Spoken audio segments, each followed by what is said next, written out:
Well, the two-week international break in the rear view, a captivating round of Serie A.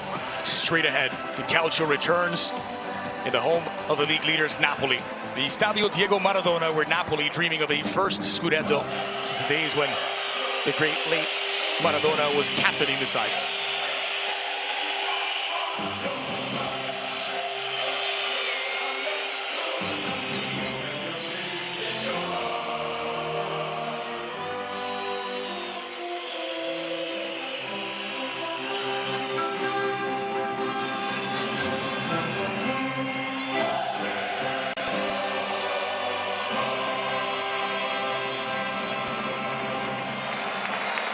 Alongside Matteo Bonetti, I'm Dre Cordero. Today it's Napoli opening up match day 8 against a Torino side just outside of the European places, looking for a statement win to punctuate a strong start to the season under Ivan Juric, who you saw hugging Luciano Spalletti just there. Yeah, and this is not going to be an easy game for Napoli whatsoever. Ivan Juric's side, they press well, they try to make the game early, and they have several difference makers up front, like Nikola Vlasic, who has really taken well to Serie A. But for Napoli, 11 games undefeated in Serie A, incredible performances in the Champions League, scoring 7 goals in 2 games, and 2 back-to-back players of the month. Kvicha Kvaratskhelia in August, Kim Min-jae in September, just to show you how well they've done so far in Serie A. Yeah, a sign of how strong the Partenope have been so far this campaign. They are one of the 2 unbeaten teams in Il Calcio, along with Atalanta, who are joint top with 17 points. It's Giovanni Di Lorenzo, who wears the captain's armband for Luciano Spalletti's Napoli. Ricardo Rodriguez, the Swiss international, who captains visiting Torino. Luca Massimi is the head official. Alessandro Cipresa and Marco Scadragli will run the lines. Giacomo Camplone is the 4th official, and Francesco Fornau in charge of VAR.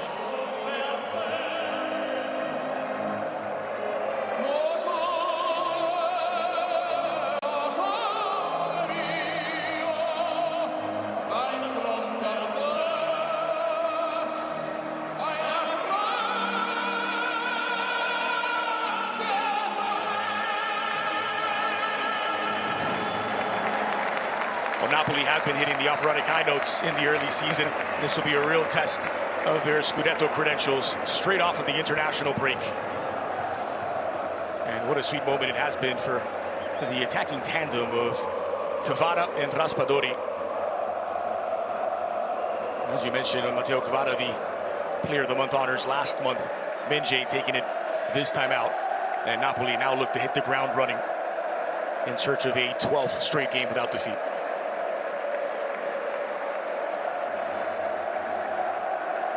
Final checks for Luca Massimi.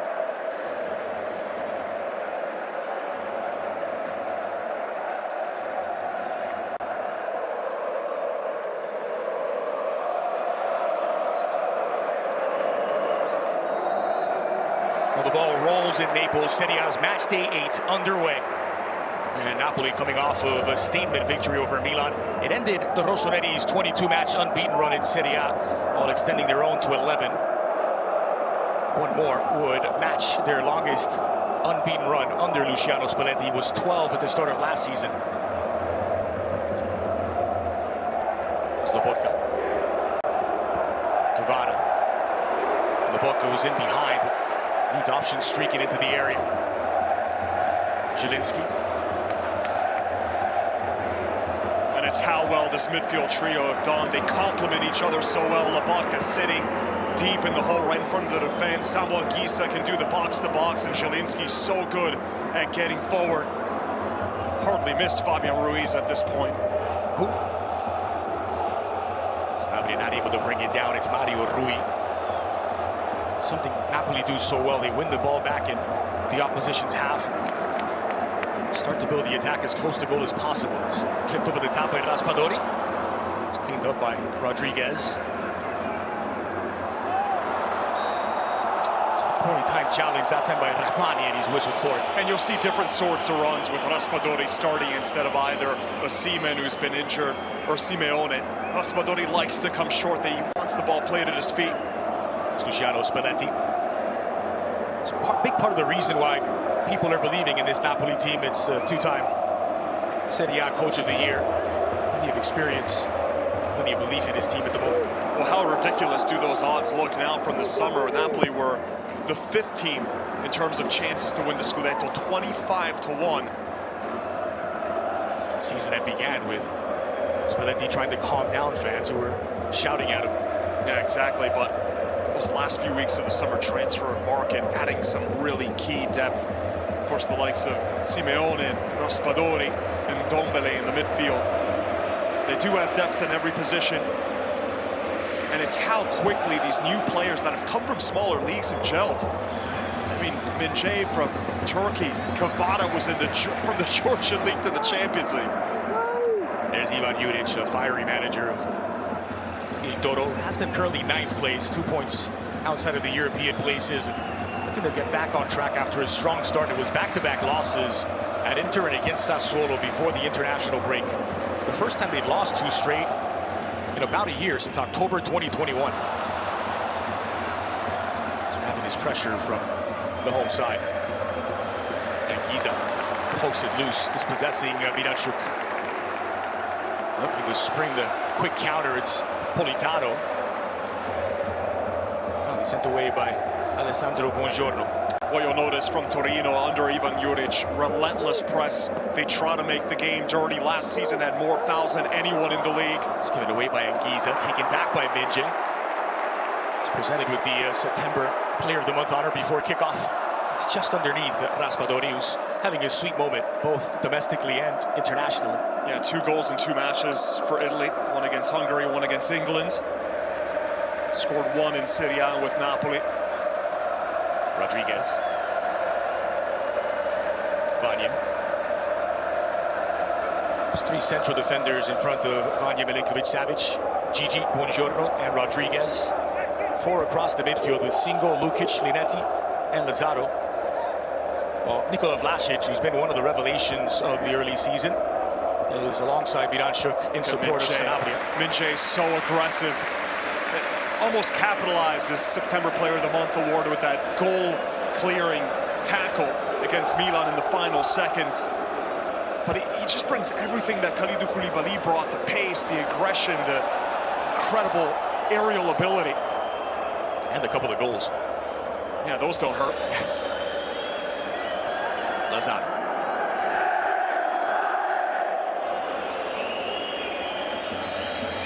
It's beyond the reach of Linetti. It's given away to Anguissa. Not anticipate the pressure. And Vlasic is whistled for the foul.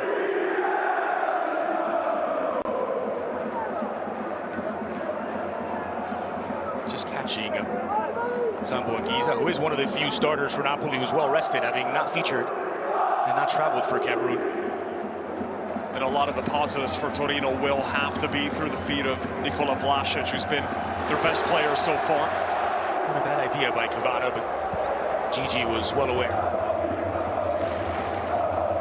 Rodriguez.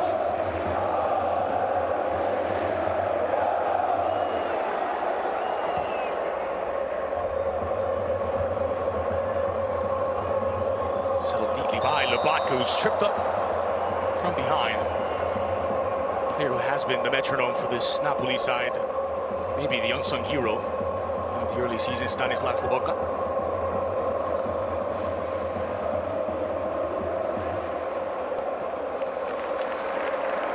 It's hypnotic the way they passed their way out of difficult situations, Napoli. Kicked wide by Raspadori. So Mario Rui marauding forward now, and he's picked out by Kvara. Plenty of options streaking into the 18 this time. Flung in for Anguissa! Lightning quick counter from Napoli, and the home side strikes first. A first goal of the season for Andre Zambo Anguissa.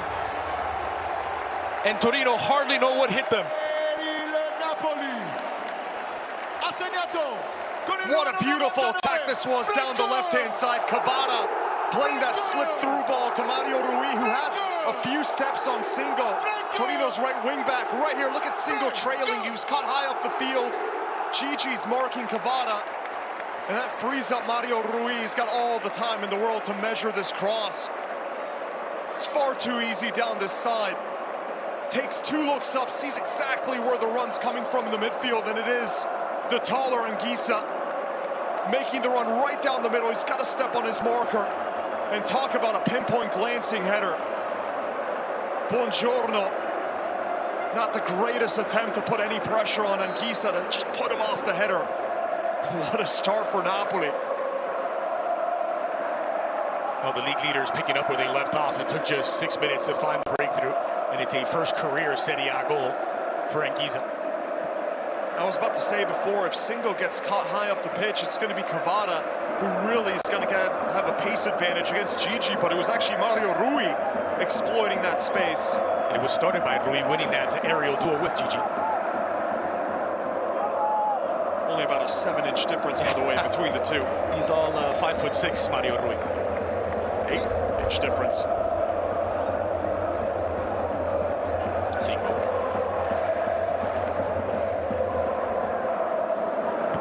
This time won by Di Lorenzo's.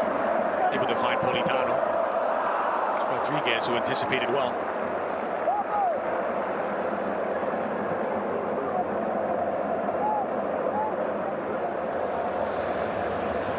Having a really strong start to this season, Zambo Anguissa.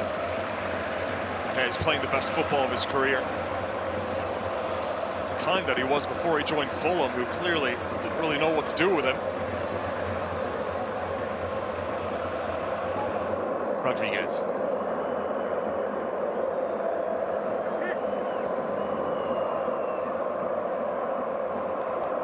Zaro's looking for Vlasic.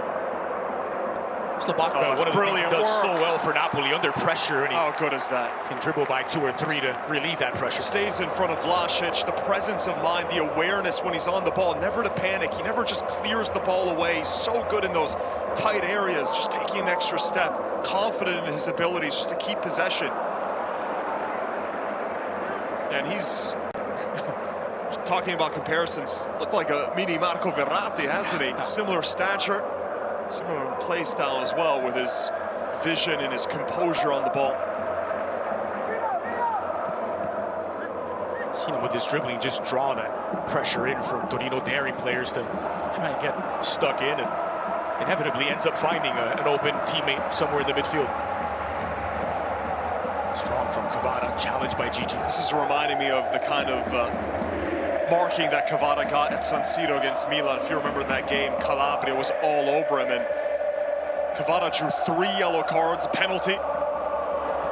Got pretty much the entire back line in trouble with the cards, and that's the kind of attention that now teams are trying to draw up on Kvara. Gigi's marking him, trying to nip at his heels, preventing him from turning.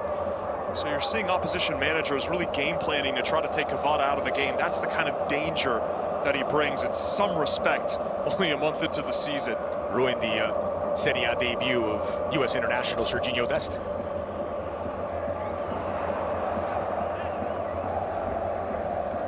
This is Rodriguez.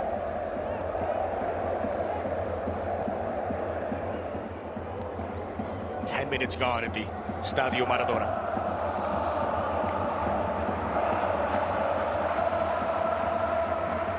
Lifted in by Lazaro. To win the ball back so quickly, Napoli, the possession is short-lived for visiting Torino.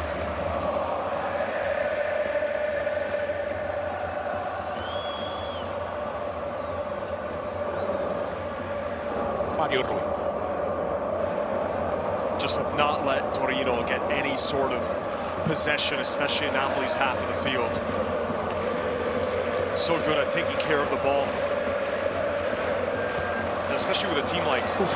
Nearly getting into trouble there. And then you're not able to hold on to possession. This is Anguissa. Put forward by Politano, and Anguissa's got space to roam. Run being made by Kvara on the inside. It's Anguissa. He may take it himself. Anguissa! A brace on barely 11 minutes. It's all Napoli as they stand alone at the top of the table. Back from the international break, picking up where they left off.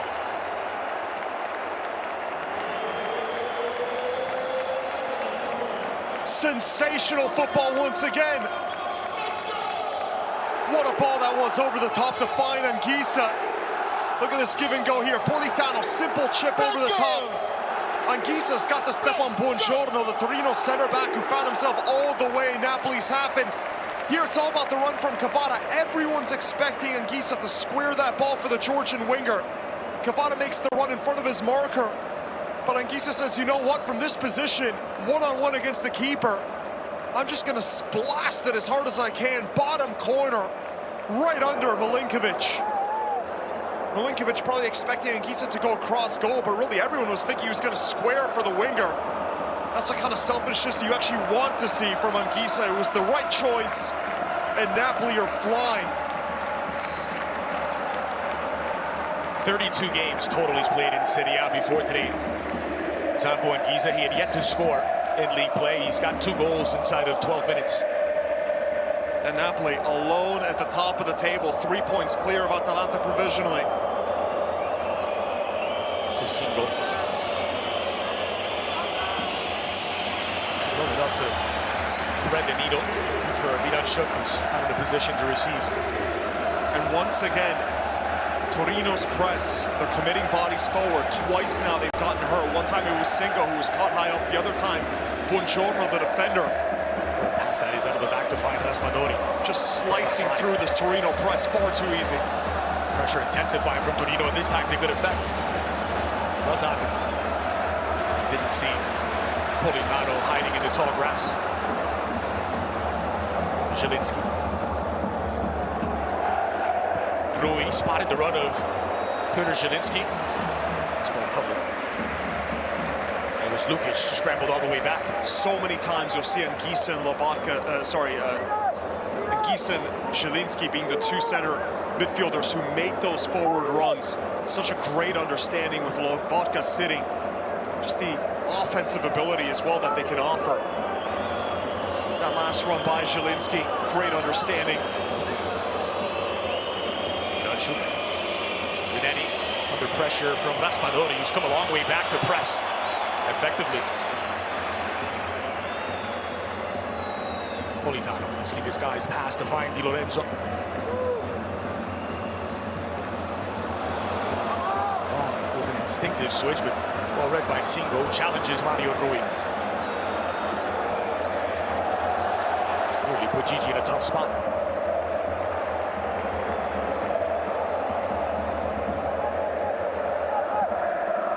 Rodriguez. Torino haven't lost 3 straight games since December of 2020. They dropped 3 in a row against Juve, Udinese, and Roma. After failing to score in those back-to-back losses to Inter and Sassuolo before the break, they are in danger of going 3 straight without a goal for the first time since November of 2014. And even with a 2-0 lead, Napoli are not going to be content just to sit back. Scooped into the air, he was flicked on at the near post. Gathered up by Lazaro. Rodriguez.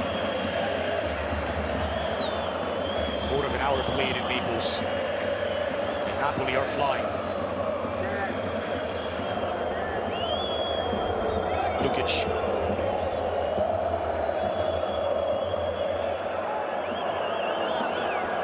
Rodriguez. He's naturally a left back. It's where he spent most of his career. No stranger to getting up higher up the pitch on this near side. It's given away by Linetti. Raspadori.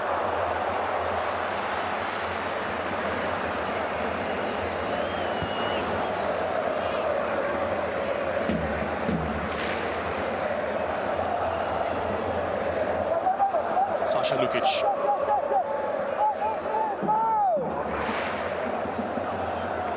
Tito Lazaro is making inroads here.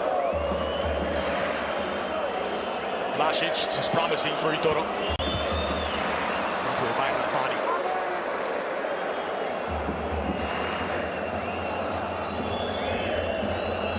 Just solid center back pairing for Napoli. It was a question mark with the departure of Kalidou Koulibaly. Those questions have been asked and answered.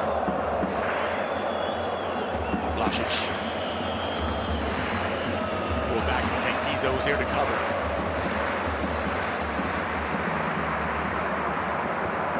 Such good job breaking out of this high press until that ball, but it's the quick passing combinations, the movement. As I said before, Napoli are not going to just accept sitting back in the low block this early into the game with a 2-0 lead. You see that they're still trying to apply team press anytime that Torino get in their own half. And there's very little space to operate, especially with Sanabria as the lone striker for Torino. Giza scored his first Napoli goal this season. It was against Liverpool in that impressive display here at the Maradona in the Champions League 4-1 victory for the Italian side. It's Vlasic in a promising position. This time Vlasic! It's parried by Meret. And the Napoli keeper called into action for the first time in this match. He's the one real X factor for Torino, Vlasic. He's been so good since coming over from his failed stint at West Ham. But only a few years ago, he was considered the best player in the Russian Premier League. Was valued at around 30 million euro, showing that form so far here in Serie A. But he's very technical, does well to find a bit of room. He's shown his goal-scoring touch. And for Giza, after scoring that first goal against Liverpool, now gets his first 2 in Serie A. It's 3 goals in 5 games. And the way he's playing may get a few more in this one. Well, he does a bit of everything, right? He can win challenges in the midfield, but so efficient at getting forward, joining the attack. His positional awareness. Looked like such a complete midfielder. Mention. Armani running into a bit of trouble. Solved it, finding Di Lorenzo.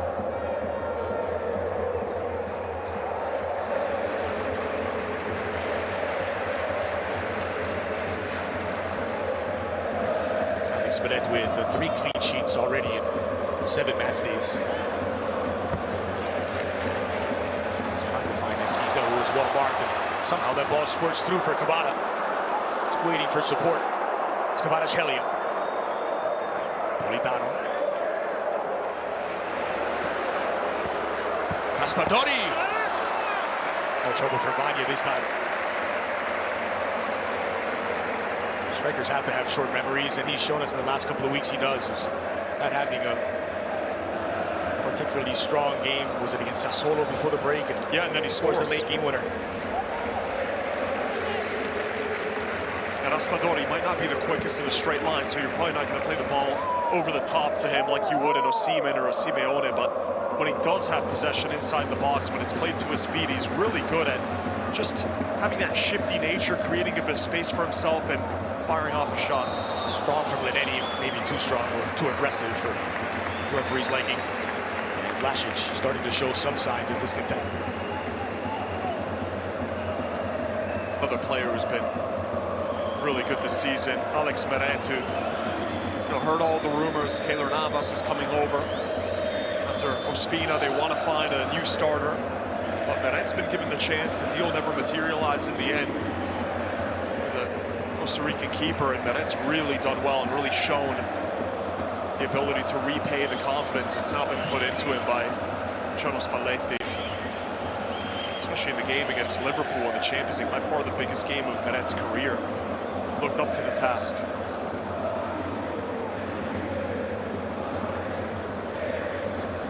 Giza, who looks a bit shaken up.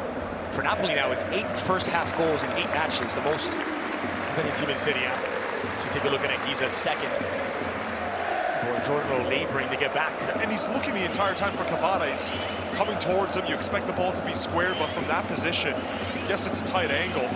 So he just tries to drill it as hard as he can.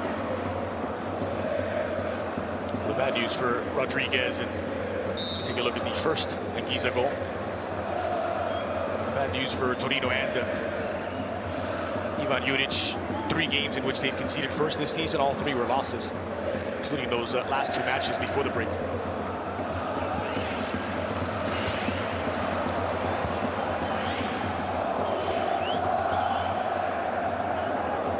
Benja. Raspadori.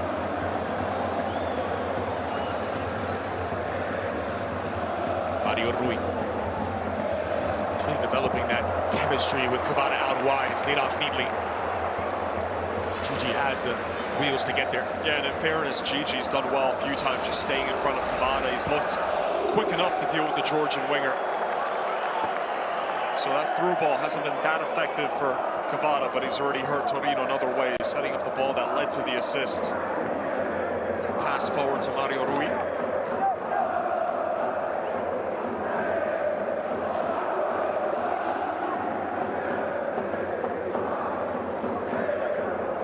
Had plenty of reasons to cheer in the early season, these Napoli fans. Has been buzzing. It's a strong tackle from Rahmani. Now flying forward, the possible center back Politano is chopped down.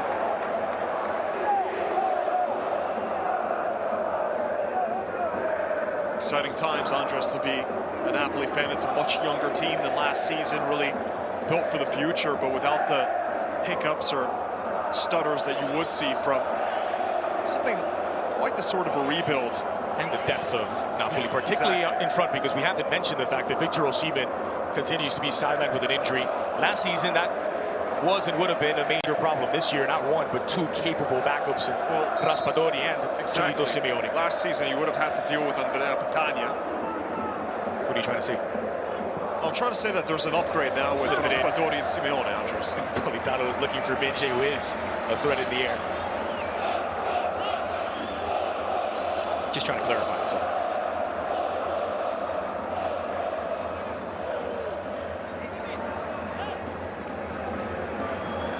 Napoli have had the better of Torino in recent seasons. It's now 14 games. Il Toro have not beaten Napoli.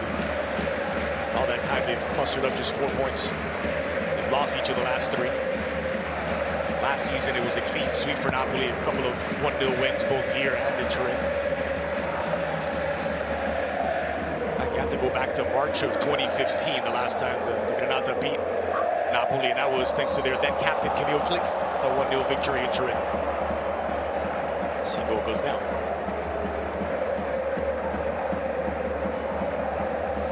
Zielinski, the guilty party.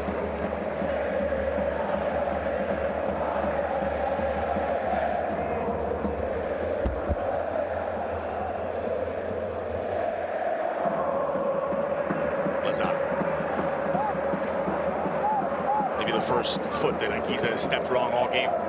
So he gives the ball away.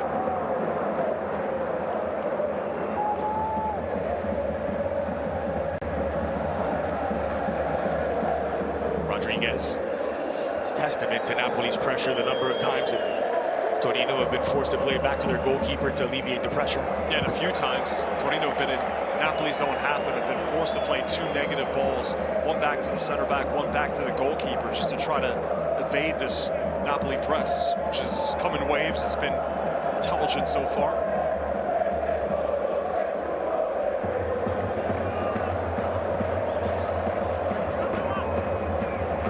Torino's goalkeeper has the 3rd most touches on the team through these opening 25 minutes.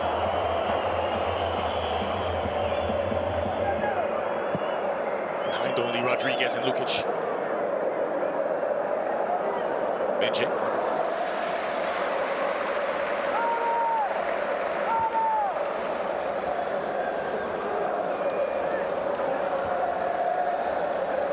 Cavada again with a dummy that bamboozles Gigi.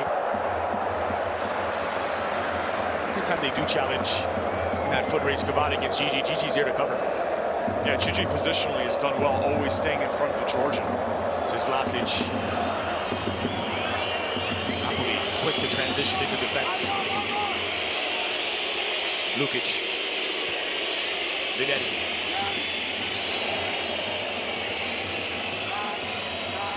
Mazzaro working against Di Lorenzo. Rodriguez. Sanabi, it's a lovely touch to find Vlasic, and it's cleaned up by Minje. Well, Linetti's flick of the heels nearly leaves Vlasic one-on-one against the goalkeeper. Good standing challenge there after some intricate play by Torino to find its way to Vlasic, who's a really smooth operator there inside the box, but Minje is so quick to just close down that distance. Get a big foot in. They come again looking for Sanabria, who's Starved of service early on. One of the most surprising things about players like Minje and Kvara is, okay, you were able to do it in the Turkish league and the Russian league, but how's that going to translate over to Serie A? And they've somehow raised their games in Serie A compared to even last season. But it just shows the excellent scouting network. Good players surrounded by good players. Yeah, and also the ability to find these gems. And look at the money that was spent. You know, now it feels like you can't even buy a player for under 30 million euro. Kvara was 10. Sanabria just pulled back and did keep it in play. It's opened up here for Miranchuk. And quickly closed down by Minje, who's playing like a man possessed. Well, he's playing like the September player of the month.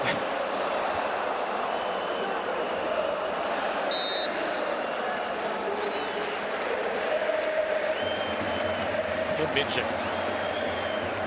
It's always going to take a lot of work to make Napoli fans forget about Kalidou Koulibaly, who was such a loyal defender, nearly a decade at the club. So many good seasons, so many great moments. So you talked about the scouting and the recruitment of Napoli. Combination of Minje and Kvara cost a combined 31 million euro in the summer transfer window, reportedly. What do you think they're worth now? I mean, can you even put a price tag on players anymore? It depends who's coming and knocking on the door. That flag's going to need to be replaced or maybe just fixed. They'll be forced to improvise. Actually snapped at the bottom.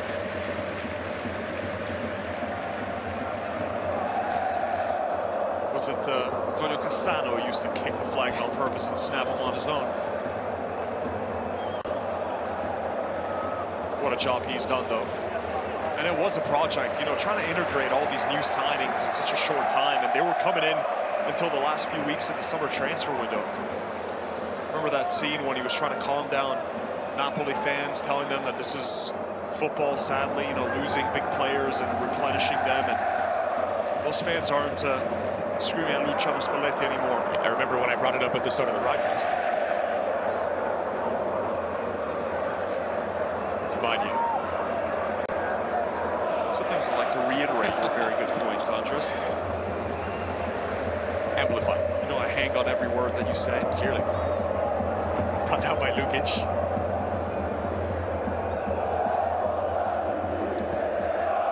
Seeing go out wide. It's not just a number of chances they create, Napoli, but the way they limit the opposition from having any clear looks on goal.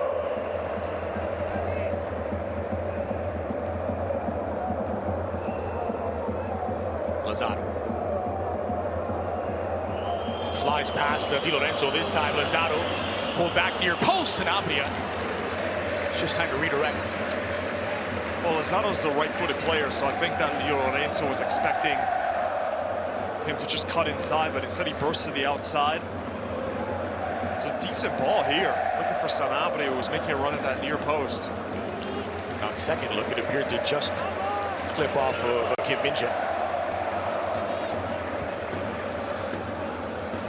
Which would have meant the corner, but hasn't been given as such. It's an awkward ball for Meret. Saw brilliantly by Di Lorenzo. And now Politano flying forward. Just sprinting away from Ricardo Rodriguez. Buongiorno is back for cover. On a bad switch of play, and it falls for Kvara on his right. Zielinski off the face of Lukic, and he may need some attention. Yeah, that was coming in with some serious heat. Another pinpoint counterattack. Politano flying by Rodriguez. Made it look like the Swiss defender was running in quicksand. Just moving twice the speed as him. I don't think that ball was even intended for Kvara. It wasn't. It was that run inside.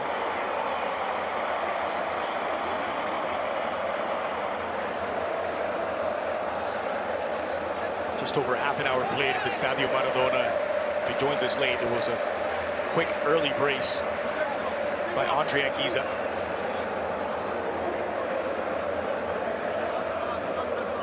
Scoring in the 6th and 12th minutes to give Napoli a commanding lead. And swinger Rahmani there to meet it. Could not find the target. And you have three really dangerous players in the air. The two center backs, Rahmani, Kim Min-jae, who's already scored a few this season from corner kicks. And of course, Sambo Anguissa, you saw how good he is on the header, that beautiful glancing, accurate header to the back post.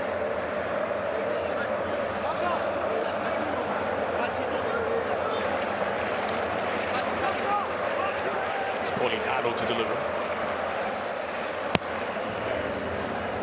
To the 6 and another header that this time is harmlessly wide.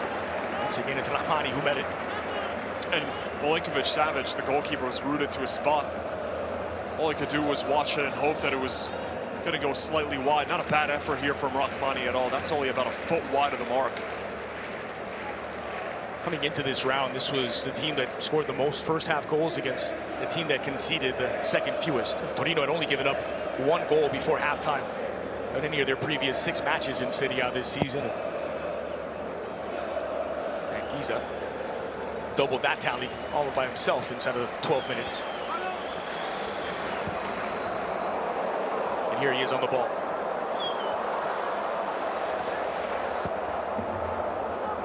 Recovered by Lobotka. Zielinski. Kvara. Raspadori who enters the area. Kvaratskhelia. Zielinski. From the D is Zielinski's central shot that's dealt with by Vanya. It's one of the first times that we've actually seen Kvara get the ball to his feet and actually be able to take on the defense. Most of the times they've tried to find him with a through ball. Chichi's had it covered. Always tell that Kvara's looking for the angle himself. A few chops either direction, but then he makes a smart move just by laying it off to Zielinski, who's so good from that position. Never know if he's going to strike with his right or left foot. He's ambi-pedal. Love when you use that vocabulary. Kvara left something behind.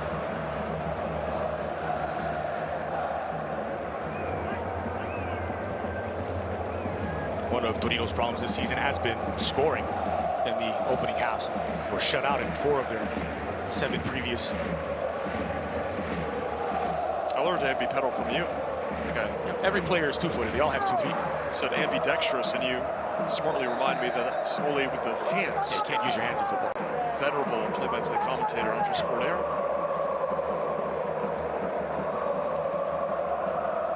And the really blossoming Napoli midfielder, Sambo Anguissa.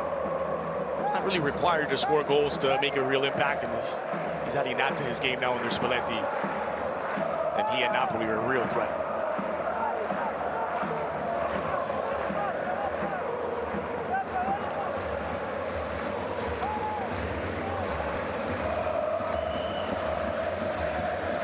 Patient from Minetti.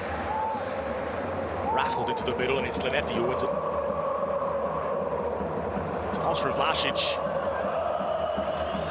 He's challenging Rahmani. Silky on the ball, isn't he, Vlasic? Yeah, he moves very well. Rodriguez. Linetti, it's a heavy touch. And he gets tangled up with Anguissa. It's Linetti whistled for the foul. And he's being warned by the referee, Massimi, about the repetition of fouls. The next one will be a yellow. It's right there. As the ball's coming away from him, he kicks out, catches the leg of Sambo Anguissa.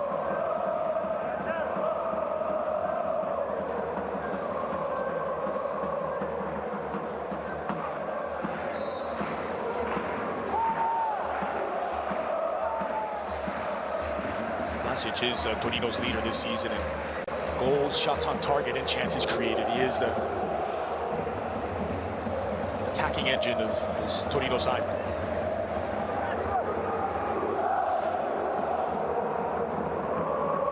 This time his pass is misplaced. It's intended for Lazaro.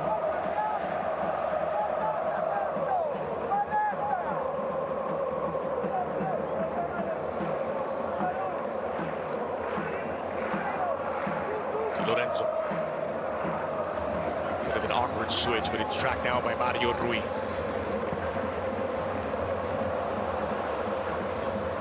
And And Gigi left a bit of space there to exploit. It's Kvara sprinting in behind. And he's got options inside. Kvara! Oh, he's done it again! Goodness. Kissing the post on the way through. Kvicha Kvaratskhelia, a household name in Italy. Napoli 3, Torino 0. And the one time that Gigi got it wrong, that he was caught high up the field, Kvara was finally able to spring through. And from that position, you think surely not. He's supposed to be a right-footed player. Right there, Gigi gets it all wrong as he's trying to intercept the angle. And finally, Kvicha Kvaratskhelia has got room to run. He's got options inside the box, but they're all well marked. So he's going for this hopeful shot on his left foot, but it's got a beautiful accuracy to it. As he's getting harassed by Lukic, getting pulled and dragged all over the place at surgical precision. Kisses the inside of the post and rattles back in. And that's the kind of accuracy that's made him so deadly. Okay, you don't want to show him to the inside, that's fine. He'll go to the outside, score with either foot. What a wonderful player Napoli have. Well, he had gone on a 4-game goal drought before the international break in all competitions. Scored twice for Georgia in the win over North Macedonia and over Gibraltar in the Nations League, and he's now made it 3 goals in as many games for club and country. His 5th in this Serie A season. What a performance. And this is not a pushover in Torino. Kvara joins Immobile. He's a 2nd top scorer behind Arnautovic. Here he is, Kvara. Rui. Zielinski sprinting forward. Lukic marking him closely. It's one back by Miranchuk. Now Sanabria. Torino desperately need to pull one back. This is the man to get it. Vlasic. Mani there to interrupt. De Laurentiis calling anyone who will listen to talk about what a masterstroke it was to sign Kvara. He has been unstoppable this season.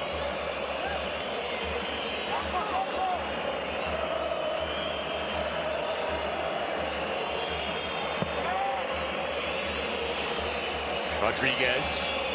It's not a bad ball for single. The headers redirected by Mario Rui. Lifted into the area. Buongiorno. No trouble for a minute.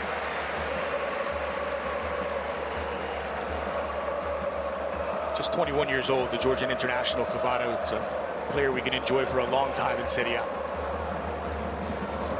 That's the thing, he's still so young. Playing at Dinamo Batumi in the Georgian league last season. And that he's just come into the Champions League and had that performance against Liverpool. It feels like no moment is too great for him. Settled in so wonderfully well. 5 minutes remain of normal time in this opening half.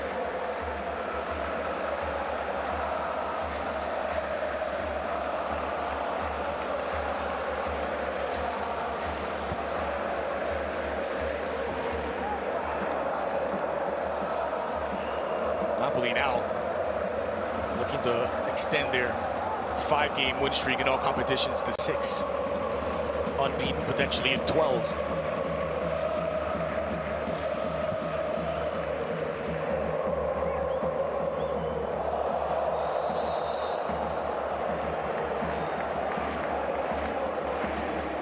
Mentioned that they do get to 12, and it looks very much like they will. It would match their longest unbeaten run under Luciano Spalletti. At the start of last season, it was 12 straight without defeat, but that extended to the previous season under Gattuso. It was part of a 21-game unbeaten run.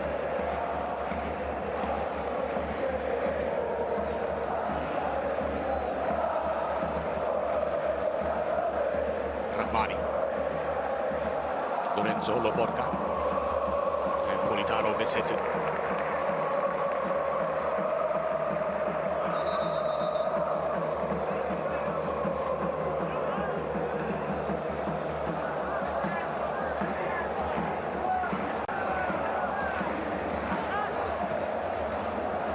There's the captain, Rodriguez. It's feast or famine away from home for Torino this season. They've got 2 draws, 2 defeats in their 4 games outside of the Olimpico. They've not won a Serie A game here since May of 2009 against Napoli. It's right before they dropped to Serie B.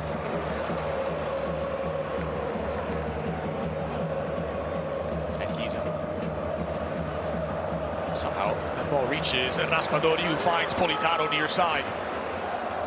The overlap from the captain Di Lorenzo, squared across, and it was Raspadori salivating inside of the 6. Look at the movement off the ball. It's never static for Napoli. They win the ball back in the opponent's half, but just such great movement. Anytime one of the Napoli players on the ball, there's overlapping runs. There's the midfielders getting forward, defenders getting dragged all over the place.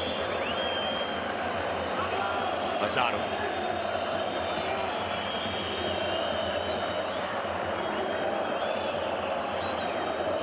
Lukic.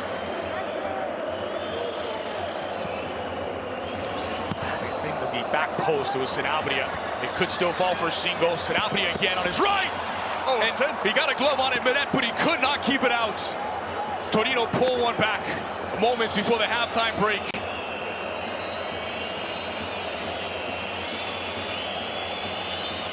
And with back-to-back shots, Tony Sanabria gets his 2nd goal of the season and makes a game of it for Torino. Oh, it's a really good cross by Lazzaro on his right foot. Takes an awkward bounce after Singo tried to have a go on it, but it falls right to Sanabria, who just drills it. No curl about it. He's just rifled a bullet to the back post. Right there, Mario Rui gets in the way of the Singo shot, but it takes a kind bounce right to the path of Sanabria.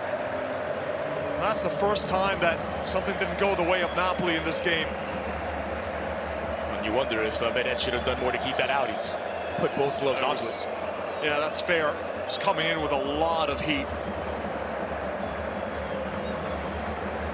And for a player who has never really been a volume scorer throughout his career, Tony Sanabria has really struggled with injuries. He's never been able to put a full season together. It's goal number 2.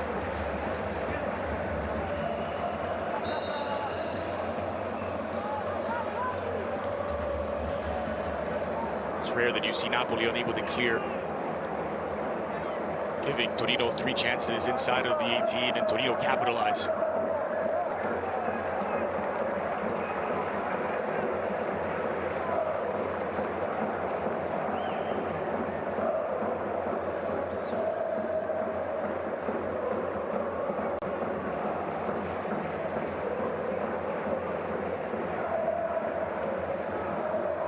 Di Lorenzo to put it back in play.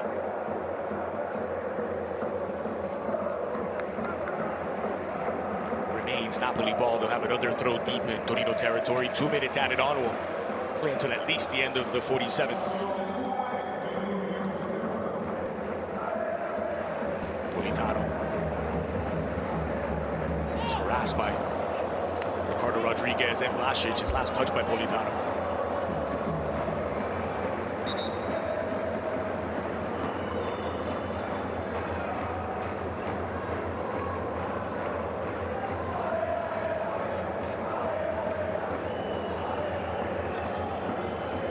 That'll change the tone of Spalletti's team talk after conceding a goal, after giving up that many chances on one sequence. Yeah, I'm sure a lot of the talk will be about avoiding any sort of complacency now in the second half. Torino will fight until the final second for Ivan Juric. It's a staple of all of his teams. And they do have a few dangerous players up front that can make the difference.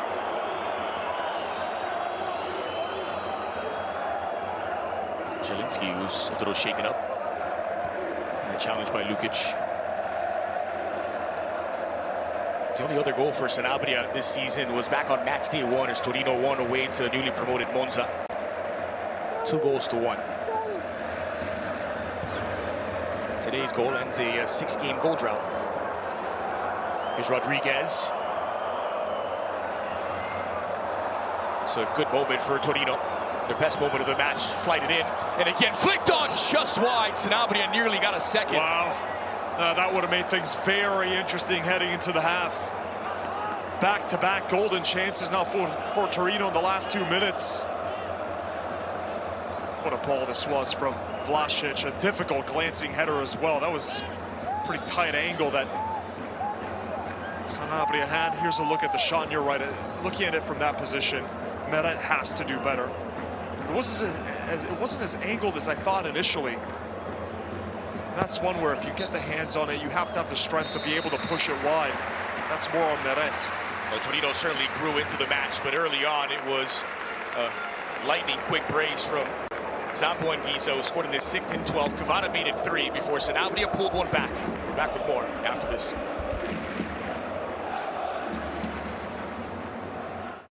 The temperature may... Second half, enjoy.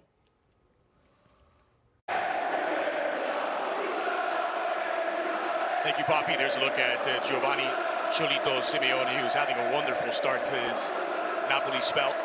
And on the bench today with the absence of Victor Osimhen, a good chance that we'll see the Argentine striker check in at some point. They are without Ivo Deme, still sidelined with a foot injury. Osimhen, as I mentioned, with a right hamstring problem that'll keep him out a further 2 weeks. Politano did recover from a bit of an ankle knock. No changes from either manager, at least in terms of personnel. So a brilliant start for Napoli, but a nervous finish as Torino took control of the last few minutes of that opening 45. Sanabria scored one, could have had a second. His glancing header flashed just wide. And at the start of the second half, it is a 2-goal cushion for the home side. Second half underway. I'll tell you your impressions of what we saw in the first 45 minutes. I think you accurately summed it up. Napoli were in cruise control for most of that first half. They pressed really well, but even when they had to sit back and absorb some of that Torino press, how good were they on the counterattack, slicing through this Torino team with ease. Here's Vlasic now creating a bit of space. Sanabria, the intended target, and Minje was there to man his airspace.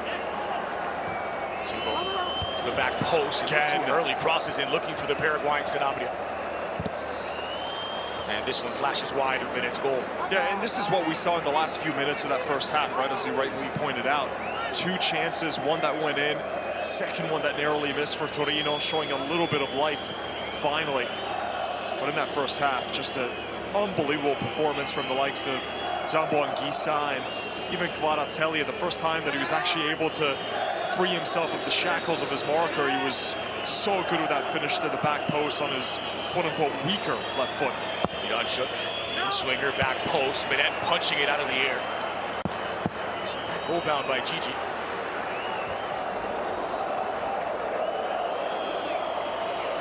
Orca stands his ground as he deals with Lazaro and ushers the ball out of play. A little bit of an applause from Anguissa for his teammate. And from the fans as well, who really appreciate the intelligence of Stan Lobotka. Some great moments in that first half where he's able to escape from danger deep in his own half and just play a positive ball. That's the thing that you're so impressed with. You know, he could easily just go side to side or back to the defense, but oftentimes he knows where he's going with his first touch, just to create a bit of space from his marker, and plays a really positive pass up the field. It's been a positive start for Torino, who are back in possession. Vlasic, Lazaro.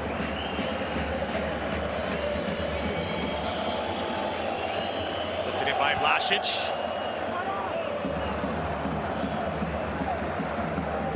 Kvara is kept in by Cinco, and he's another chance to deliver across here, squared back in. Lobotka sends away the danger.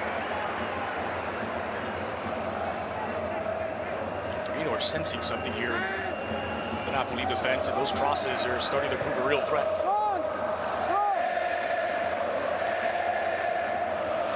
Rodriguez. Lazaro.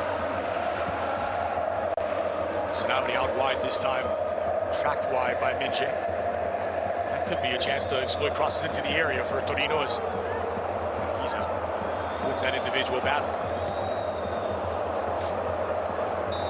Di Lorenzo slams this off the head of Lazaro. And you know, with Torino, a lot of other teams I think could have just laid down after a multi-goal deficit, but I think that's a testament to a coach like Ivan Juric and the way that he's able to motivate these players. That's a really, really hard ball right to the face of Lazaro. He and Lukic Was whipped in. both faced similar scenarios. For Lukic, it was that hit by Zielinski. A little bit more action among the Torino substitutes. That was Michel Poro, the 22-year-old French midfielder. Might he have a part to play?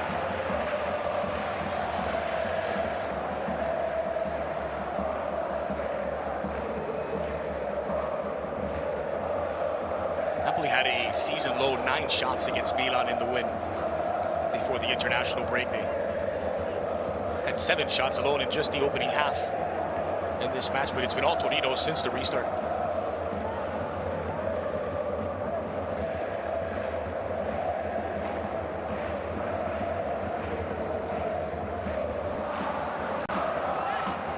Here's Rodriguez.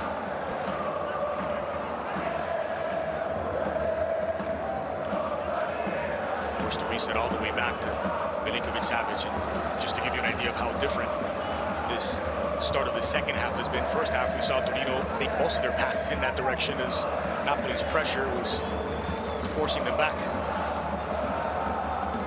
Vanya. Into opposition territory, it falls for Sanabria. Pulled back, Vlasic laid off for Singo. This is lovely football by Torino. Lazaro. Pocketed by Politano. Sprinted all the way back to deal with the threat. Raspadori throwing his body around against a much larger Buongiorno. 5'8" of tenacity. Raspadori. Arguably enjoying the form of his life. He's coming off a pretty good season with Sassuolo, 10 goals there. And he can play in so many different positions. He can start from a wider position as a number 10 or lead the line as a sort of false 9. Doesn't have the usual characteristics of a prototypical center forward. Here down is Kim Min-jae. 5 minutes of pass in this opening half, an improvement from Torino. It's that elbow of Sanabria that just catches the cheek or chin of Kim Min-jae. Nothing intentional, he's not extended the elbow, it's just a mid-air collision. And more importantly, for a card, he hasn't cocked it back with force.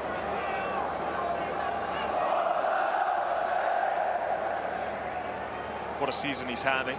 As we mentioned in the first half, September Player of the Month, following the footsteps of his teammate Kvaratskhelia, who was given that award in August.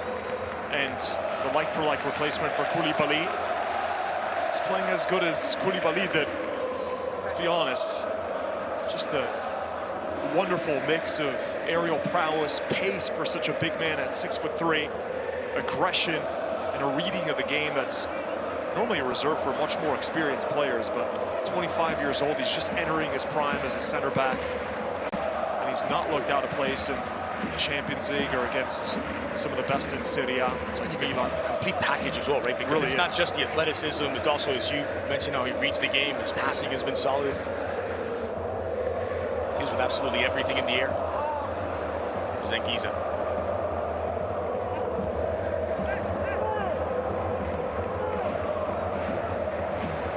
As Napoli forced back on.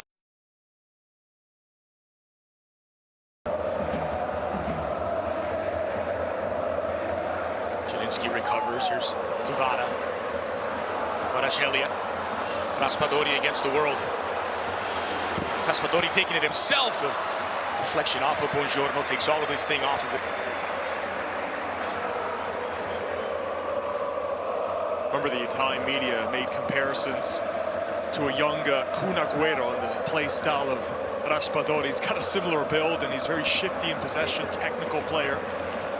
Claudio Ranieri had an interesting interview where he talked about Raspadori and He was given some players of comparison, and he actually had a very interesting one. He said there's a bit of Thomas Müller about him, and the way that he exploits space, that he knows just when to arrive inside of the area and find himself in dangerous spots. The Ramsdeuter literally means the exploiter of space in German. What's the Italian version? Here's Vlasic. And it's ushered out by Di Lorenzo.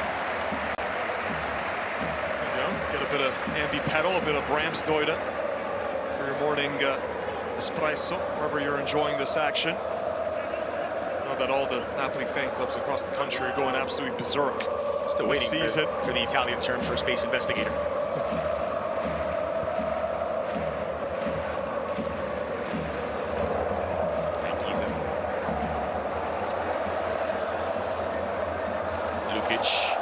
Lukic, who commits the foul as he pulls back on the Cameroon midfielder.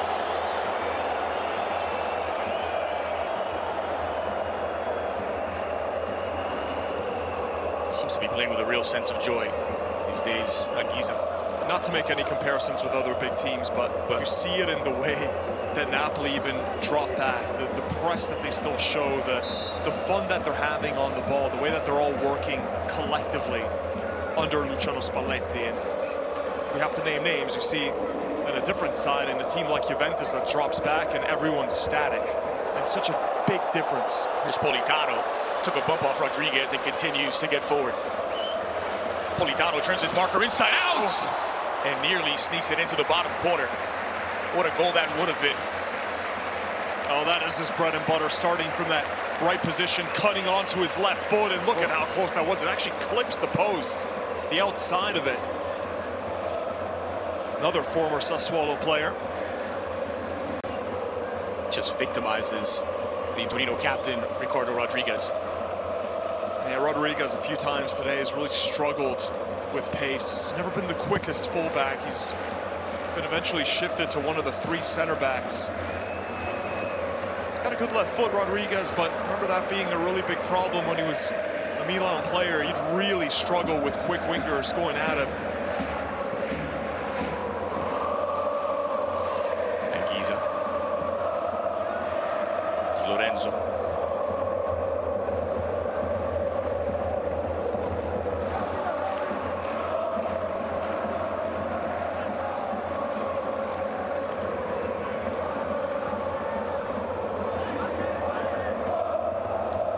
He's in an awkward spot that time.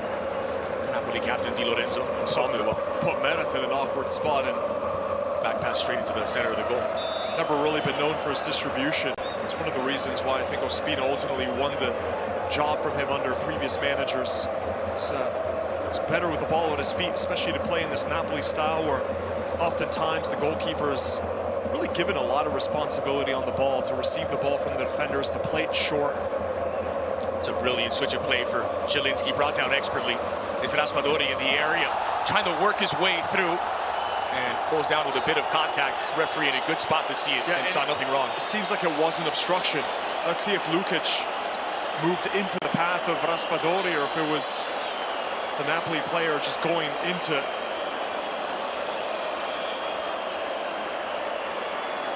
Francesco Forno is the video assistant referee for this match. He'll be communicating now with the head official, Luca Massimi, about what they're seeing. What's your impression, Matteo? Well, I wanted to take a look here. This Lukic go into the path. He just puts the brakes at the last second and takes out Raspadori. Is it Raspadori that's initiating the contact as he catches the foot of Lukic? Situation here would have to show a clear and obvious error not to have given a penalty in order to overturn, and so yeah, the right decision to keep it as it were. Yeah, that's what I was thinking. Was it obstruction? Was it clear that Lukic was running into the path of Raspadori? It seemed like it was more the other way around.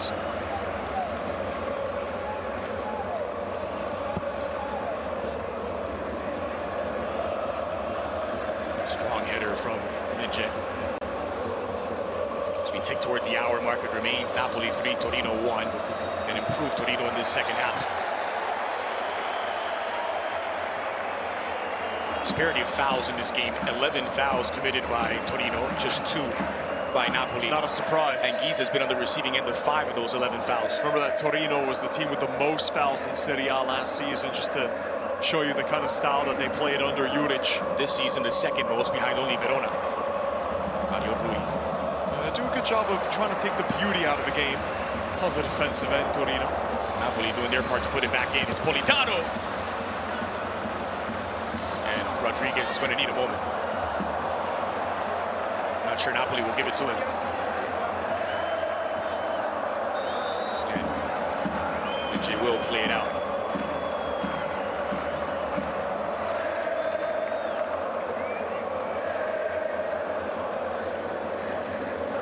I believe this was a ball to the groin of Ricardo Rodriguez.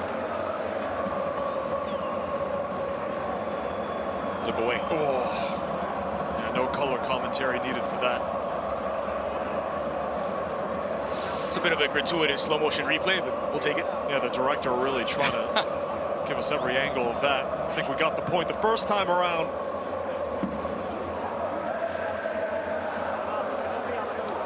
Sampdoria, the only team in Serie A that receives more fouls than Napoli does.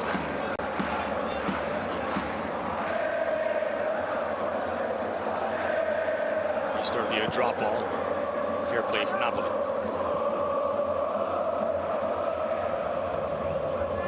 Di Lorenzo closed down by Lazaro.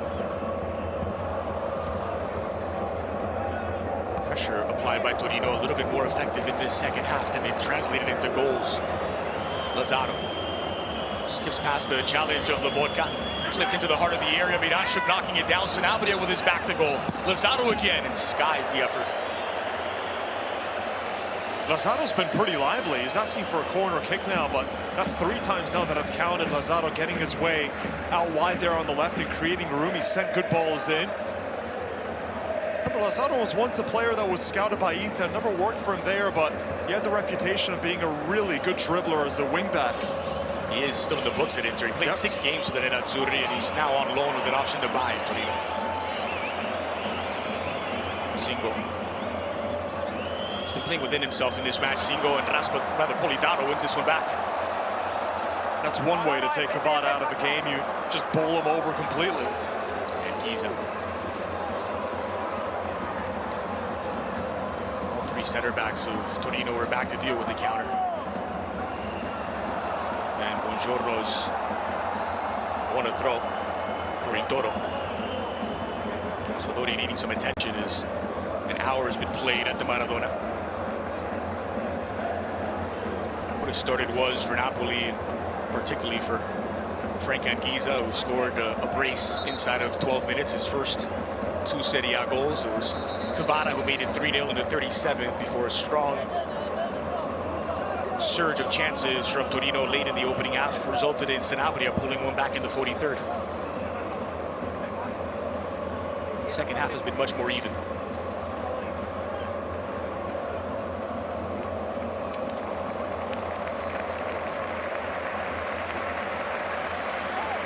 And Jolito Simeone checks in. Raspadori replaced. It's a like-for-like sub in attack.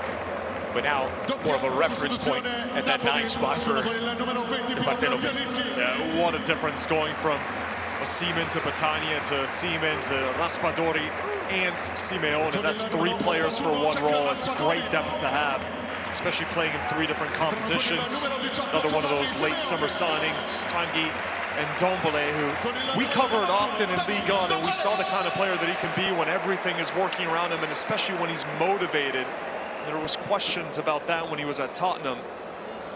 But if you watched any of those performances he had at Lyon, he was looking like one of the best young midfielders in Europe.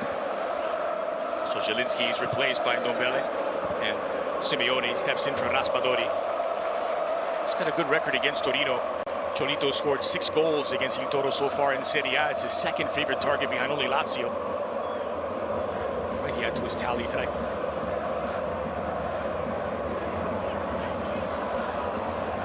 First touches for Ndombele. And Simeone will make more of those runs into the channels and try to play on the shoulder of the last defense, similar to how Seaman plays.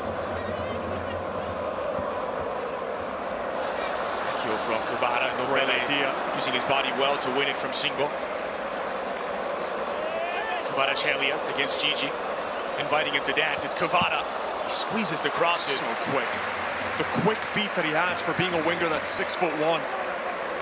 Just shows you so many different looks, a series of body feints, quick roll to his left, and he puts in a pinpoint cross. So difficult to mark one-on-one.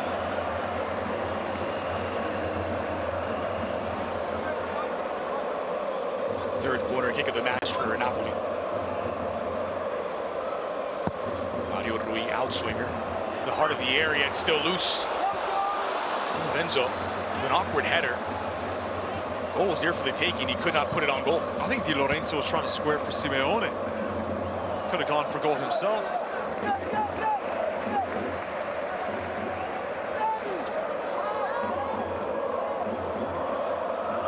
And it would have been an open goal for Simeone. It was completely unmarked there inside the 6-yard box.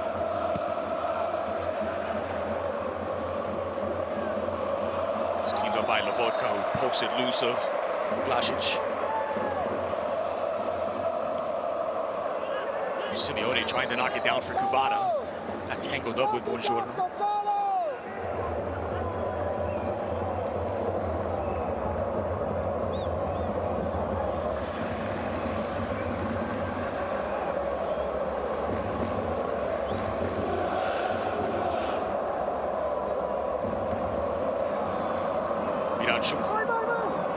Single. The top for Sanabria to chase. Minetti nearly getting there.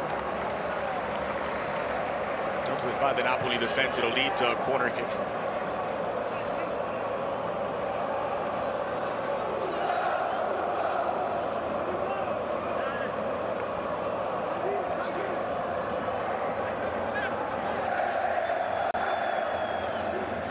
Third corner for Il Toro.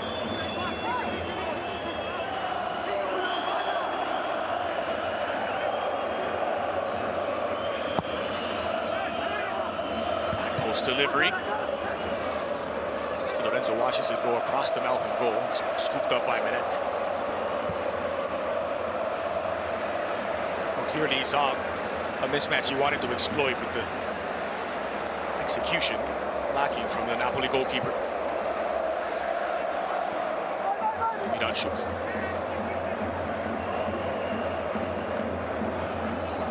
Wilfred Singo.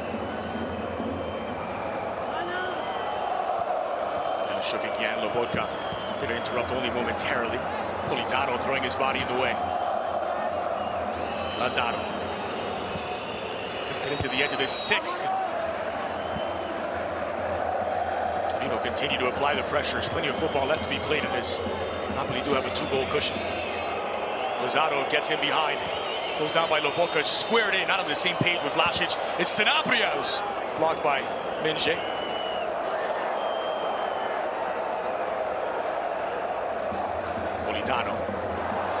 It's taken back by Rodriguez. It's an important intervention by Di Lorenzo. But still, Torino press on. Singo. Gigi.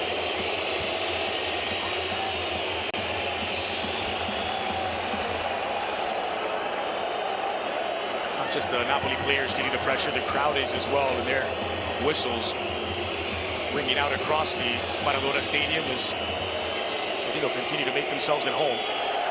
And a lapse in concentration from Lazaro. He's been otherwise excellent in this second half. That's one of the few times he's gotten it wrong.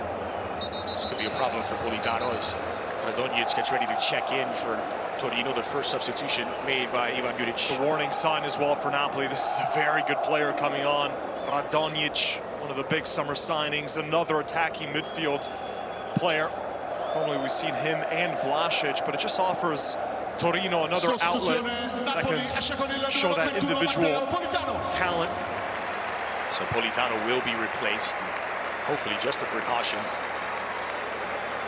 It's the Mexican international, Chucky Lozano, who checks in to replace him.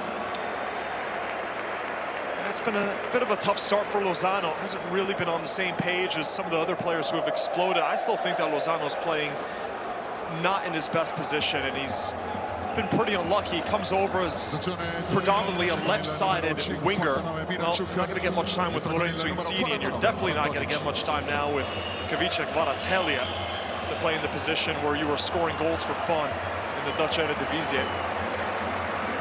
So with just over 20 minutes still to play at the Maradona, Juric makes his first change.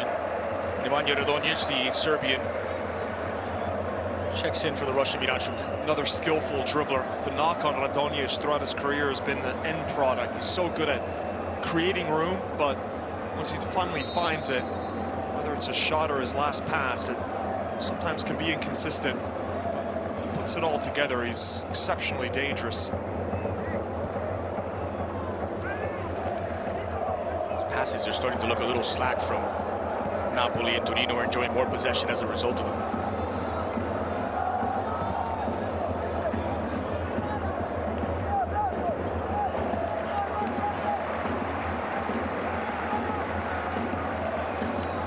If they come away from this empty-handed, Torino will kick themselves for the start they had in the course of those first 15 minutes. It was all Napoli. Since then, it's been fairly even. The Sanabria goal just before halftime. Another Sanabria chance that flashed just wide. Napoli have had theirs as well. Zangiza's early brace, it's proving to be the difference. Mario Rui goes down. It was a fair challenge in the referee's view. Or it wasn't.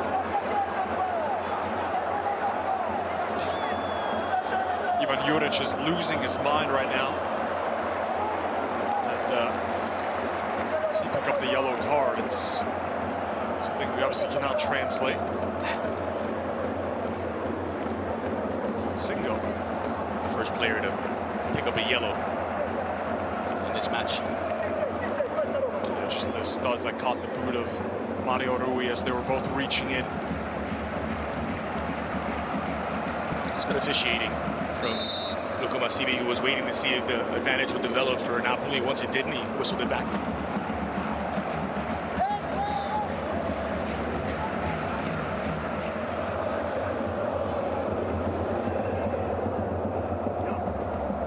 To play. Brought down brilliantly by Simeone. Here's Kvara.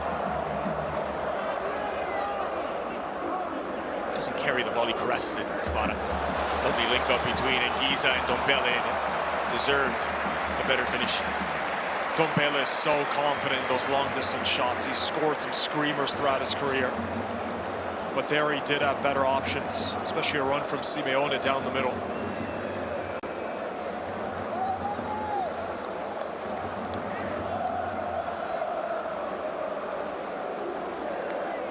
13 shots from Torino. It's one more than Napoli have had in this game, but only 2 of them have been on target for the visiting side, one of which found the back of the net. And he's pass intercepted by Laborca. Lozano, first touches for the Mexican winger. Beautifully picked out pass from Di Lorenzo. It's Rodriguez who stops the progress of Lozano.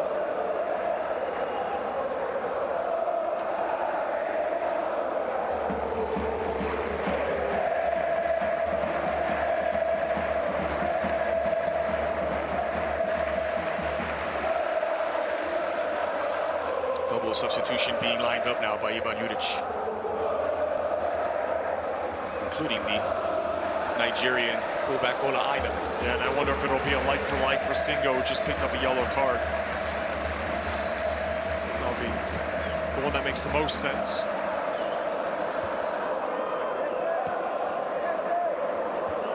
It's won by Singo. Knocked down by Sanabria. Vlasic. Gigi. Reportedly, Torino are working on a contract extension for Gigi. Singo, he could get in behind Mario Rui here. He gets tangled up by the Portuguese fullback, and referee says play on. Oh, Juric is having to be held back now. And it's Lukic who picks up the game's second yellow. Juric looks like he was ready to charge the referee. He is incensed. And he's been sent off. Yeah, you see Matteo Parro there was holding him back the entire time. It's been a few minutes now that he's really lost his cool with the officiating in this game, and this is what he was complaining about. There wasn't much of a touch there for Mario Rui. Singo goes down easy. And from From Juric's vantage point, he couldn't have seen it that clearly. He thinks it's a foul, and he's charging the fourth official, having to get held back by his assistant, Paro. Scenes on the Torino touchline. See, teams take on the personality of their managers, and in Torino, a really good example of that. Yeah.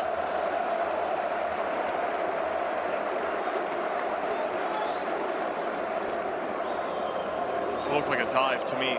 Single going down very easily. Rui had his hands up.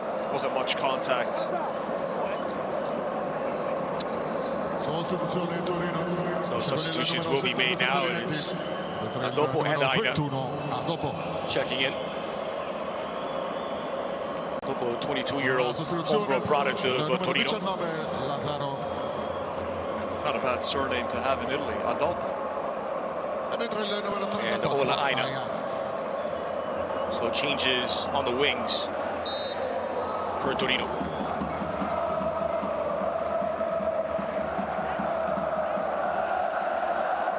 Torino want Adolfo to perform adesso. Sorry, I had to. There's Anguissa. Trying to thread the needle. It's intercepted by Rodriguez.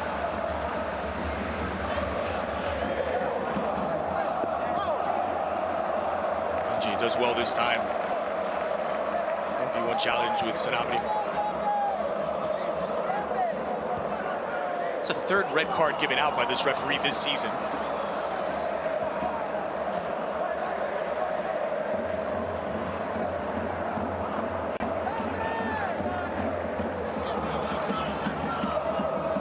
Some chance for Simeone. The way that Napoli had approached this second half, plenty of long balls forward, it does make a lot more sense to have Cholito at that number 9 position as opposed to Raspadori. Exactly. You know that Torino's going to be forced to play a high line, and Raspadori's never one to really make that run in behind the defenders. It's not the quickest in a straight line. Simeone, much more the characteristics to break down a team that is playing a more offensive style, which Torino have to now. They have nothing to lose. Quarter of an hour to play. Remains Napoli 3, Torino 1. 2 from Anguissa, 1 by Cavana. And Sanabria's goal that made a game of it.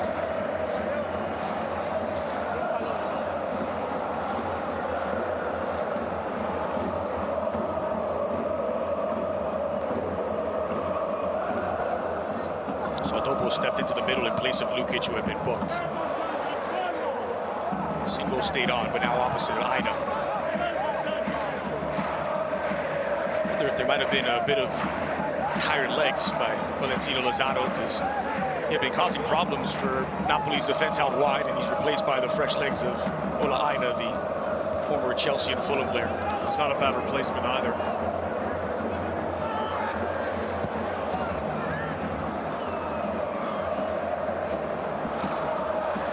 Simeone.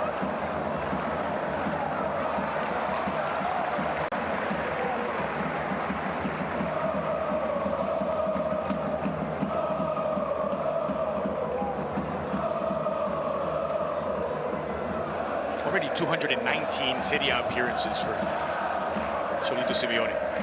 220 today.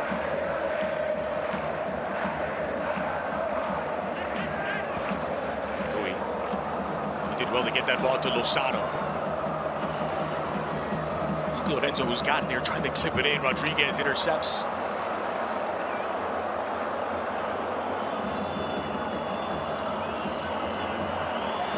Radonjic. Good pace. Wins his foot race against Laboca. Radonjic squared back, looking for Vlahovic. It was Vlahovic, and it was Ramani who just came in to put out the fire. Singo. And it's Singo who draws the foul this time.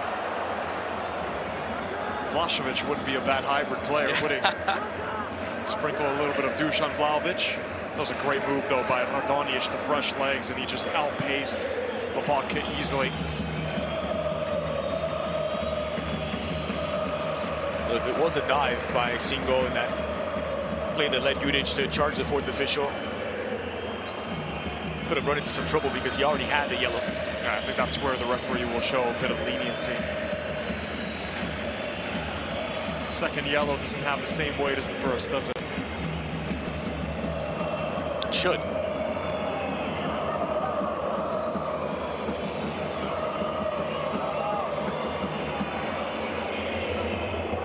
Here's Radonjic working between the lines. Vlasic from distance invited to shoot it. Deflected by Rahmani again. Gigi's cross. Settled by Aina. And Aina knocked down to the challenge by Simeone from behind. Again, the whistle. And this time the response from Torino a bit more subdued. Look at Simeone. Lozano working against Buongiorno. Lozano will take it himself. Always rising over the ball. Lozano should have tried to play that ball over the top. Simeone was sprinting.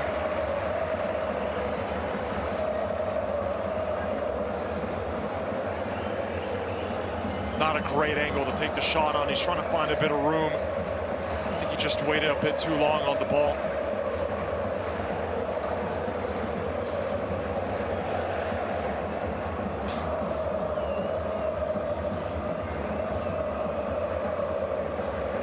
Just over 10 to play. Still a 2-goal hole for Il Toro. Aina may get a second chance to deliver. Lozano in front, nicely timed by the Mexico international as he dispossesses the Nigerian. Lobotka. And Lobotka is tripped up. It's a free kick for Napoli. Well, this one winding down, and Spalletti ready to make another substitution. It's Elif Elmas ready to check in. Juric watching from the stands now. It's an invitation to visit us over on Paramount Plus at 11 a.m. We got pregame coverage of Inter against Roma, the second match of our triple header today. And a 1-week free trial available. I believe the code is still Italy. Over on Paramount Plus, Inter against Roma. What a way to bring back the calcio after the international break. So Kvara and Mario Rui replaced. Elmas and Oliveira check in. Another look at that depth that Napoli have now with all those additions. Oliveira, player that's going to be fighting for the starting job at left back, came over from Getafe in La Liga. And Kvara, another positive performance. I thought Gigi did a pretty good job on him until he didn't, until he mistimed the interception. And that's what led to that Kvara goal on the counter-attack. A beautiful strike on his left foot into the bottom corner. For Mario Rui, his third assist of the season. For Kvara, his 5th goal before both now check out. Simeone showed too much of the ball to Buongiorno. It feels like Mario Rui stepped up his game. Oliveira coming in saying, hey, not so fast. You're not going to take this starting job from me. Inter-squad competition, it's what allows teams to get better.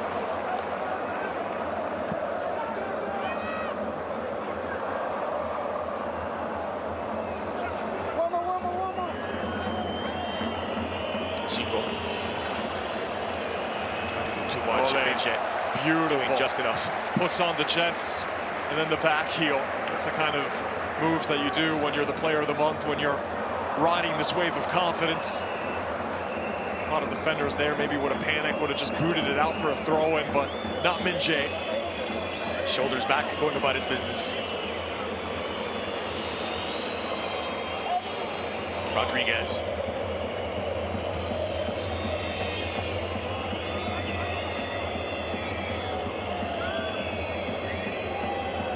Radonjic.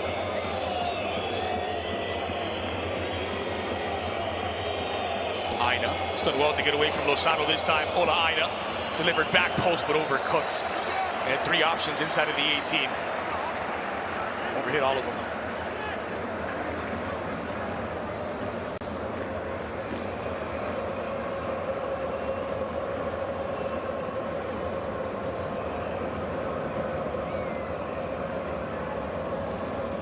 The way he's playing at the moment, he may end up being Serie A player of October as well, Kim Min-jae.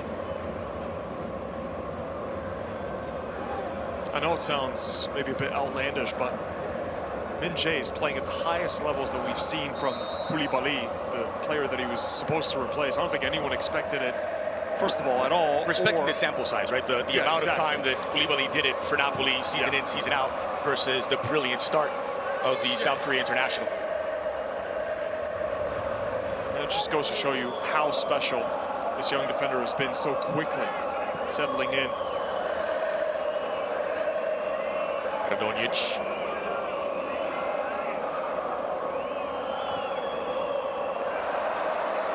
by Ndombele.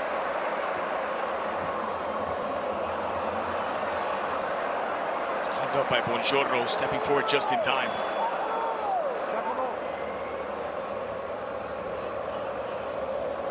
All of the substitutions exhausted by Luciano Spalletti.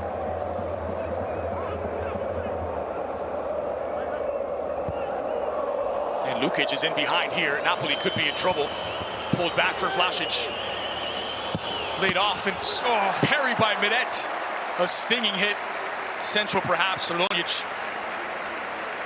That was the gloves of the Napoli goalkeeper. Really good save here.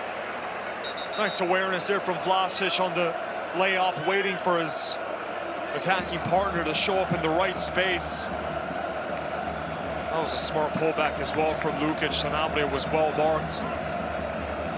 Also, Rahmani was directly in front of Lukic. He had to pull it back. It was the only way he was going to squeeze that ball through.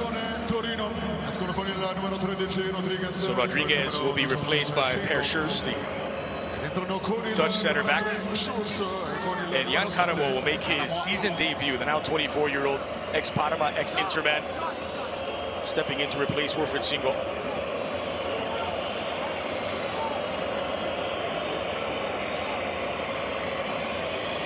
He's played the bulk of his Serie A experience with Parma before joining earlier this year, and now checking in for his very first Serie A appearance with Torino.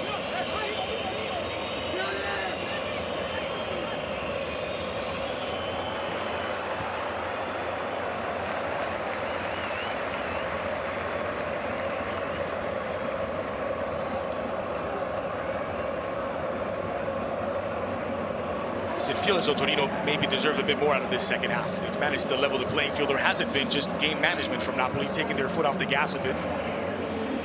Yeah, a mixture of both. You didn't expect Napoli to press like that for the entirety of the game. They can, now with a 2-goal cushion. Well, not just press, but they haven't created as much. No, they haven't. You're right. In terms of midfield control, Napoli were not able to replicate what they did in the first half. I think it's been much more Torino. It's been much more panicky Torino in terms of playing with that frenetic pace, trying to climb their way back into this game. Sent away by Rahmani. A lot more long balls as well from Napoli in the second half. More clearances, more Route 1. But you're right, Torino have had the chances. They had a golden chance before the half to get the second goal. They had that great one there from Radonjic on the layoff from Vlasic. Here's Di Lorenzo. Napoli looking to put the game on ice. And it's the captain leading the charge. On his left, Di Lorenzo! Skips wide. And Vanya livid with his defense. Yeah, the whole defense is backing away from Di Lorenzo, thinking surely Napoli's right back's not going to be the one who takes the final shot on goal. A bit sloppy there from Adopi. Passes it straight into the stomach of Lozano. And right here, look at the runs around Di Lorenzo. That's where everyone's expecting it to go from. You could say it was the same case on that second goal from Zambo Anguissa, as the thought was he was going to square to Cavada, held it the entire time. Does it go with his weaker left foot, Di Lorenzo, and it showed. Elmas combining with Ndombele. Beautiful connectivity between the two subs.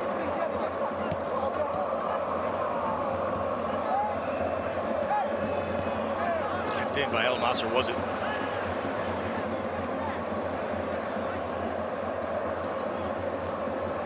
Torino running out of time.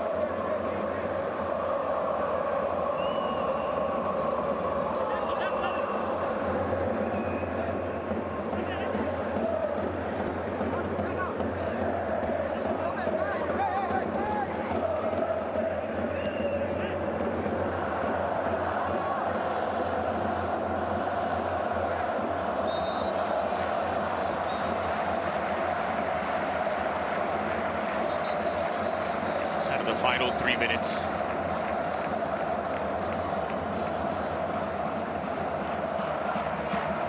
I wonder whether tired legs following the international break, national team commitments, might have played a factor into Napoli's approach in this second half. Lobotka out of the back. Intercepted by Buongiorno. Aina.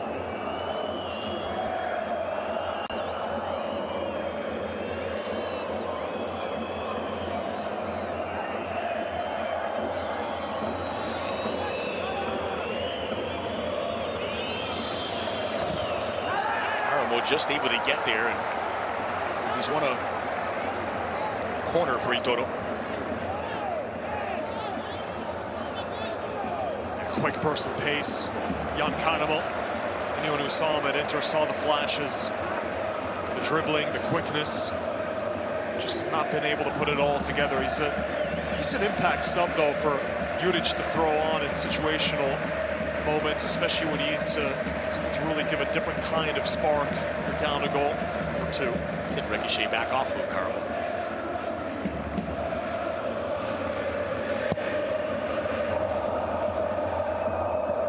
So 90 seconds remain. Simeone could hold the play from the Argentine. This is Lozano against Buongiorno. This time does get rid of it. And Giza. Ndombele. Oliveira.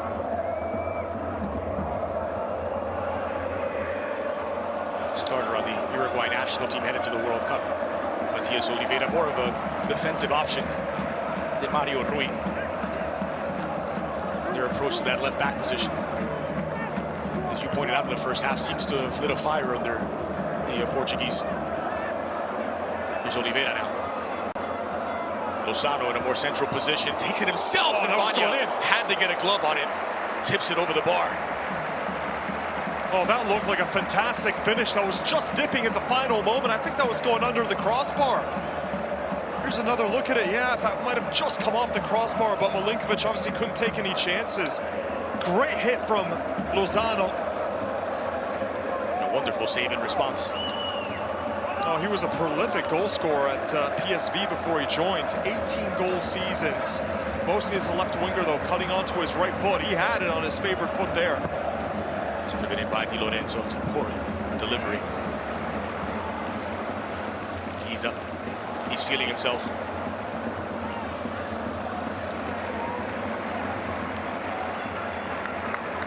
Maybe less so now. 5 minutes added on. We'll play until at least the end of the 95th in Naples. And a very strong man of the match suggestion for Frank Anguissa, who scored those 2 early goals, his first in Serie A. Has to be given to Zambo. Although you could make a case for a few others. So many positive performances around this Napoli 11. Weathered a bit of a storm at times, end of the first half, and even at parts of the second.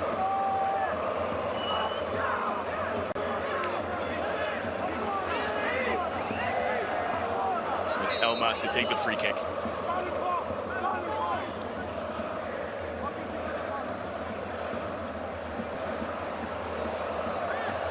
Elmas was taking it back. Oliveira now. A flat delivery this time. Minje sending it wide.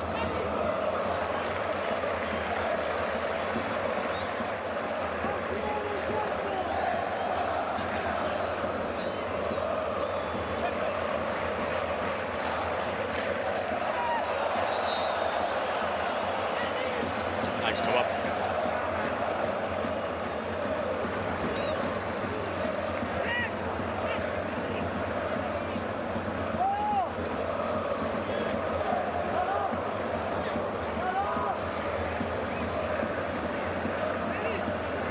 Standing over at his right or Anguissa's left.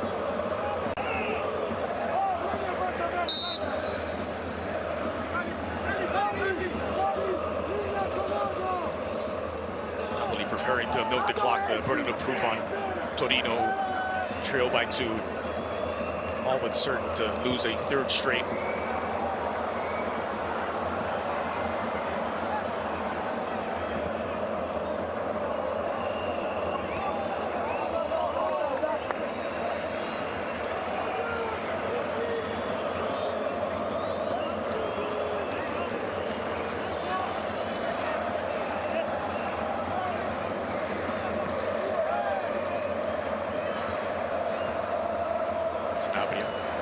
He's had a really positive impact in this game, Sanabria, not just with his goal and chances created, but for a moment when Torino were at their best, it was through the air, and it was Sanabria who was the reference point.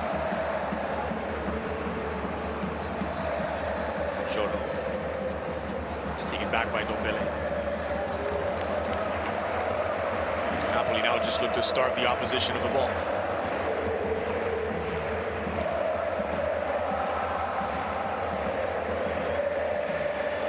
Radonjic Came a bit late. covered well, though, Minje. Sanabria was making a really good run. He was onside, just needed it that split second earlier. And it's Amani who gets there this time ahead of Sanabria. Radonjic. Clever click of the heels, Aina. Again, he overcooks the cross. It's twice now. Over-revved. Oh, with just over a minute left of 5 minutes added on, Matteo, your impressions of Napoli out of the break and into first place all by themselves provisionally. They showed character. There was positive displays in every department of Spalletti's starting 11.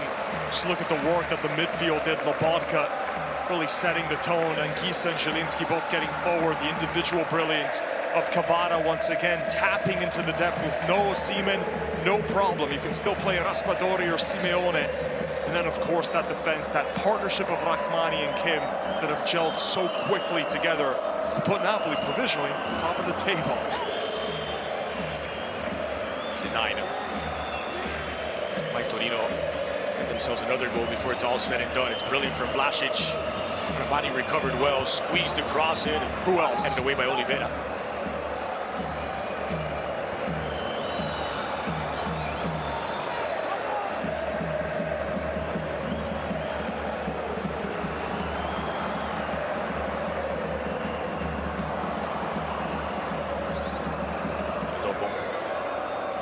See this guy's pass to find Vlasic in the middle. Radonjic out wide, working against Di Lorenzo. Looking for an opening. Vlasic, expected to be for him. Lukic lifted in toward the spot. Strong header by Minje. And there's the final whistle. Still unbeaten. And the Napoli fans sing alone at the top of the Serie A table. They matched their longest unbeaten run under Luciano Spalletti. A brilliant start from Anguissa. His first 2 goals in the Serie A. Kvara put the exclamation point on a 3-1 win for Napoli. Yeah, terrific performances individually. Kvara with his goal and his work out wide. And Zambo Anguissa, man of the match. Wonderful brace.